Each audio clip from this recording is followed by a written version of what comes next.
उत्तरायण का समय होता है। वैज्ञानिक और भौगोलिक दृष्टिकोण से 21 मार्च को नॉर्थ पोल पर सूर्योदय होता है और 6 महीने तक सूर्य की रोशनी लगातार वहां होती है।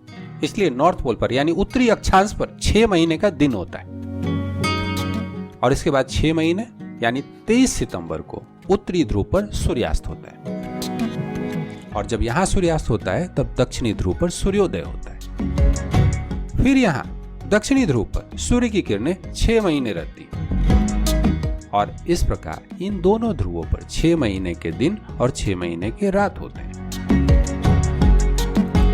तो इसे एक बार फिर से समझ लीजिए कि 21 मार्च से 23 सितंबर तक 6 महीनों तक उत्तरी ध्रुव पर दिन होता है और इस समय दक्षिणी ध्रुव पर 6 महीनों का रात होता है।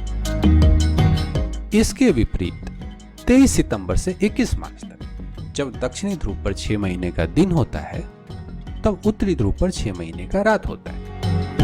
तो उत्तरी ध्रुव पर जो 6 महीने का दिन है 21 मार्च से 23 सितंबर तक वो उत्तरायण की अवस्था को दर्शाता है और दक्षिणी ध्रुव पर जो 6 महीने का दिन है वो दक्षिणायन की अवस्था को दर्शाता है। अब यहां सवाल ये उठता है कि अगर 21 मार्च को उत्तरी ध्रुव पर सूर्योदय तो उत्तरायण मकर संक्रांति को कैसे शुरू हुआ? लगभग 2 महीने पहले 14 जनवरी को। तो इसका उत्तर यह है कि सूर्योदय के कुछ घंटे पहले से ही ब्रह्म मुहूर्त का समय शुरू होता है।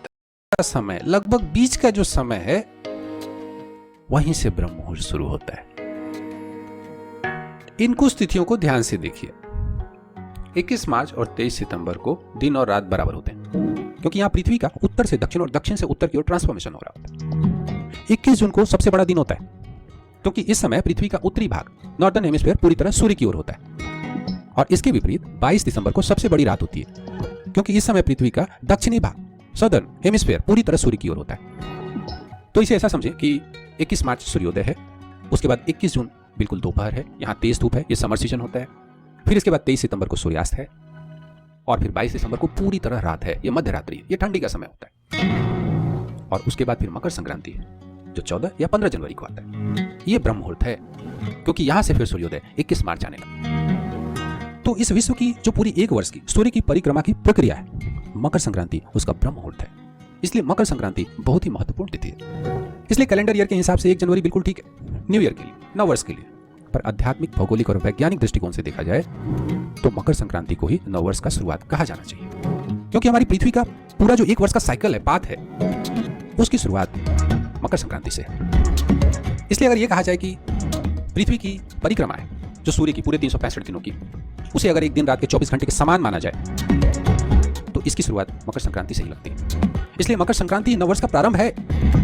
अगर पूरी पृथ्वी को 2 भागों में देखा जाए, पृथ्वी का उत्तरी हिस्सा और पृथ्वी का दक्षिणी हिस्सा, यानी उत्तरी विश्व और दक्षिणी विश्व, ऐसा देखा जाए तो आप पाएंगे कि विश्व की 85 से 90% आबादी उत्तरी विश्व में, या हैबिटेशन ज्यादा है। बाकी 10 से 15% दक्षिणी विश्व में है क्योंकि यहाँ ज्यादा समुद्र है, एंटार्क्टिका है जो अपने आप में काफी बड़ा है, और इधर कुछ साउथ अमेरिका के देश हैं, ऑस्ट्रेलिया, न्यूजीलैंड, अफ्रीका के कुछ देश हैं जो दक्षिण विश्व की ओर हैं।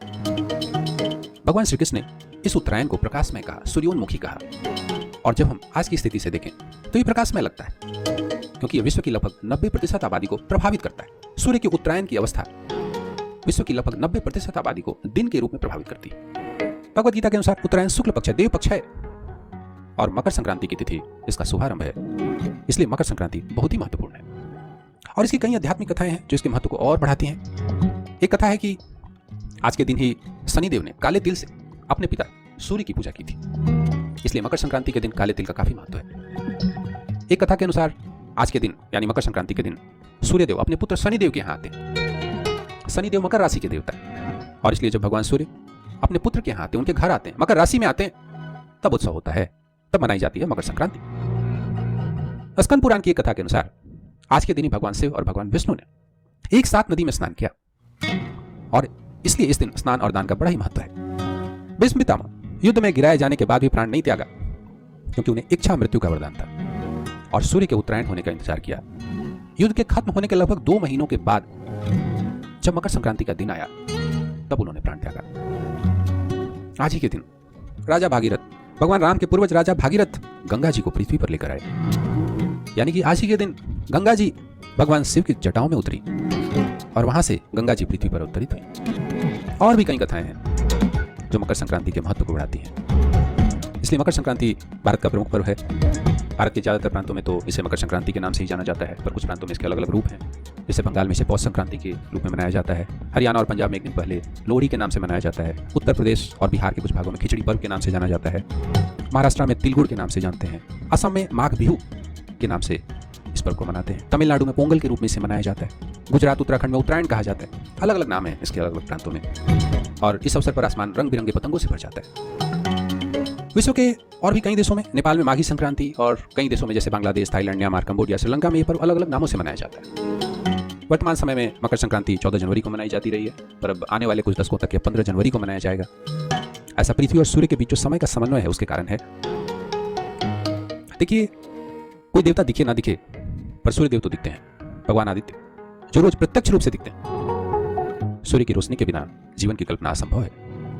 भगवान सूर्य परमात्मा नारायण के साक्षात प्रतीक हैं, इसलिए वो सूर्य नारायण भी कहे जाते हैं। भगवान सूर्य गुरु भी हैं। हनुमान जी ने इनसे ही शिक्षा प्राप्त की थी। भगवान राम ने आदित्य हृदय के पाठ से रावण पर विजय प्राप्त किया। तो आइए इस पावन पुण्यतिथि पर भगवान सूर्य को नमस्कार करें और इस दिन को अपने शुभ कर्मों से और भी सौभाग्यशाली बनाएं। तो उम्मीद है मकर संक्रांति का एक खास वीडियो आप सबको जरूर पसंद आया होगा। आप सबको मकर संक्रांति